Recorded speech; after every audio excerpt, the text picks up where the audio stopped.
Ah, di ba? Pero medyo toasted yata siya.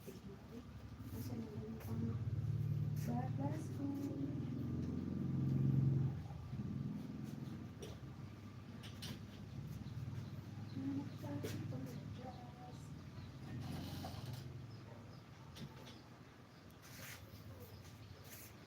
Ayan, kuha na kayo. Merienda na tayo.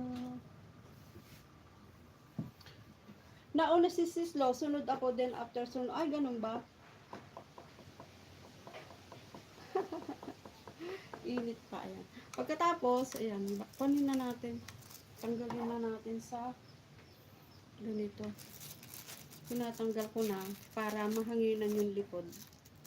Pag mainit-init pa, binabaklas ko na siya. Para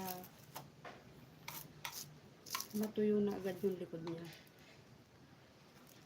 Ah, medyo toasted. Sabi ko pa naman hindi ko ito toasted. Hinaan ko nga yung ano. Dahil ko lang siya 200 kasi yun. Sabi ko pa naman hindi ko siya masyadong. Mega love, shout out. Shali.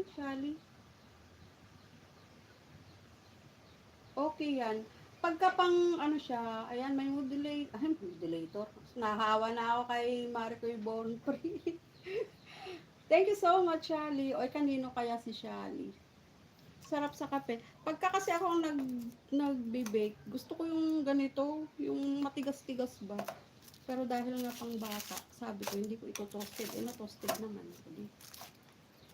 Maiwan na lang to. Diba? Binabaklas ko na agad kasi siya para matuyo na agad yung likod niya. Para hindi siya mag-moist. Madikit po isa.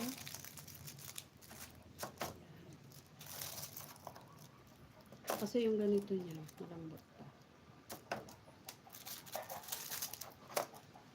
Ayan. O, diba? Naka-isang ano na tayo, naka-isang batch na tayo. Ito yung magandang ganitong pagkakaluto. Magandang i-stock. Ayan, naka-isa na. Kaya lang muna natin yan dyan. Saka natin ilipat naman sa lalagyan. Tikman natin. Maano lang siya, matigas lang siya sa... Tapos ganyan. Ay, tikman na natin.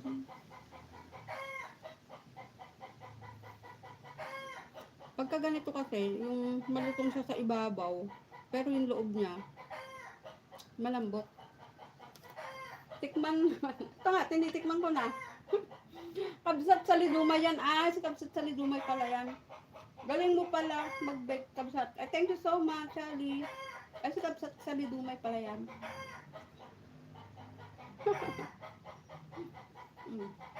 Hindi lang sa iyo maraming manok, Maricoy. Dito din sa amin, no. Shout out din sa mga manok na nandito.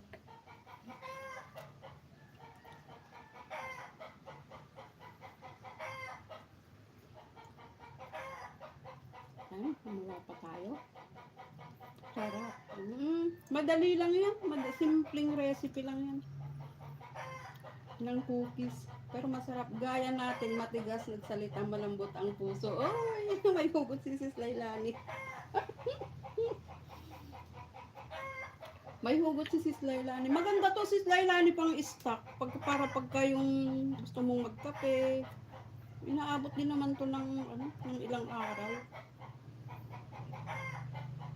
Marami din. May dyan, yung kulungan ng manok ng sister ko, yung mga pinagpapalahi ba nila.